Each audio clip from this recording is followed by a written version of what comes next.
चलिए शुरू करते हैं आज की रेसिपी की तैयारी। मैंने गैस जला दी है, कढ़ाई भी रख दी है और अब हम इसमें डालेंगे 1 चम्मच देसी घी। कुछ मैंने बादाम ले लिए हैं, पहले हम इनको रोस्ट करेंगे मीडियम आंच पर। इसी के साथ ही हम इसमें मुट्ठी भर काजू है ये डाल देंगे। दोनों चीजें मैंने एक मुट्ठी ली है। काजू भी पहले बादाम डाल दी क्योंकि सभी अपना अलग अलग टाइम लेते हैं ना ड्राई फ्रूट भूनने में। बादाम थोड़ा ज्यादा लेता है, अब काजू डाल दिया है। काजू भी अब इसके साथ ही भुन जाएगा। चटकने भी लग गए हैं, देखो ये भुन जाएंगे तो इनको निकाल लेते हैं। काजू बादाम हमारे भुन गए हैं। अब इसमें थोड़ा सा ये पंपकिन सीड डाल देंगे, 1-2 चम्मच के करीब है, 1-2 चम्मच। और तरबूज और खरबूजे के बीज, अब इनको भी हम हल्का सा रोस्ट कर लेंगे और ये भी बहुत तेजी से भुन रहे हैं। अब इसी में ही हम ये आधी कटोरी डेसिकेटेड कोकोनट है, नारियल का बुरादा, इसको डाल देंगे।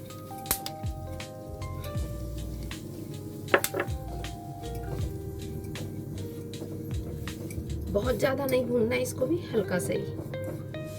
ये भी अच्छे से भुन गया, इसको भी हम अलग प्लेट में निकाल लेंगे और इनको ठंडा कर लेंगे। तो ये ड्राई फ्रूट जो हमने भुने थे ना, काजू बादाम ये रहे और ये बाकी का मिक्सचर ये रहा। और ये काजू बादाम को या तो हम चॉपर में चॉप कर लेंगे, फिर आप कूटना चाहो तो कूट भी सकते हो। थोड़ा दरदरा ही रखना है इसको। मैं इसको चॉप करूंगी, ऐसे रुक रुक के करेंगे ताकि थोड़ा मोटा रहे।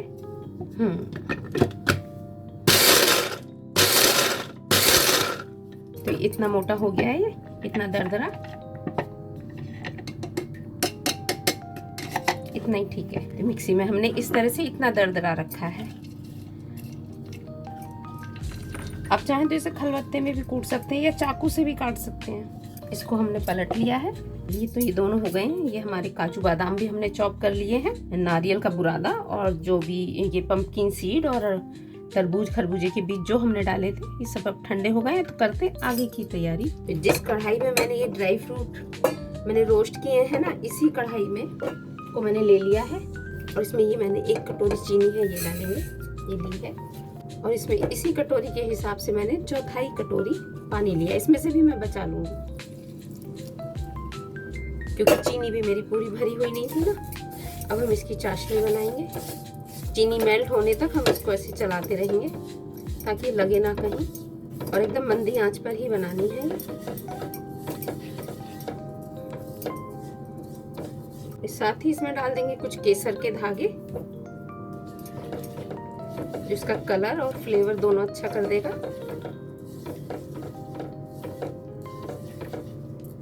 और इसमें मैंने ये 1/4 चम्मच इलायची पाउडर और 1/4 चम्मच सौंठ का पाउडर, अदरक होती है ना सूखी हुई, उसका, ये दोनों डाल रहे हैं। 1/4 चम्मच इलायची पाउडर और सौंठ का पाउडर, इससे इसका फ्लेवर और खुशबू दोनों अच्छी हो जाएंगी।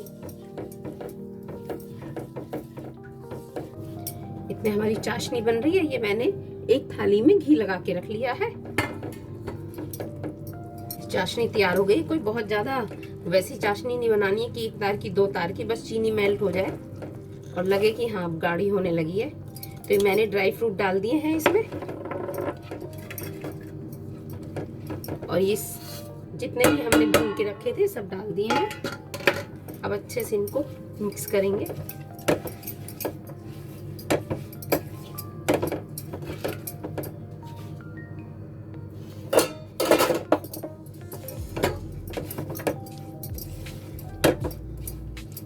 और इसको हम अब जल्दी से थाली में पलट देंगे।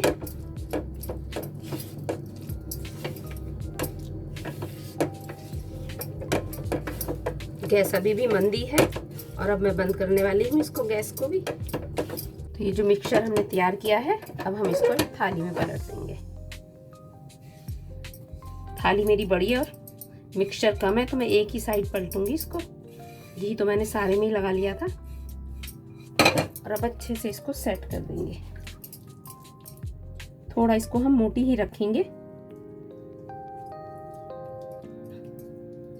5 मिनट बाद इसमें हम कट लगाएंगे। चलिए इसमें भी कट लगा देते हैं क्योंकि एकदम ठंडी हो जाएगी, कट नहीं लग पाएंगे। थोड़ा इसके जो पीसीज हैं थोड़े टेढ़े मेढ़े ही रखते हैं, क्योंकि अधिकतर चीज़ें हम मोटी मोटी डालते हैं ना।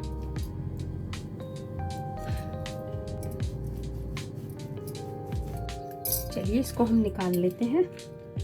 ठंडी तो हो ही गई है, अभी थोड़ी गर्म है। ये देखो कितनी बढ़िया बनी है। चलो करते हैं अब इनकी सर्विंग की तैयारी। तैयार हो गया है हमारा मेवा पाक, और ये देखो कितना बढ़िया बना है।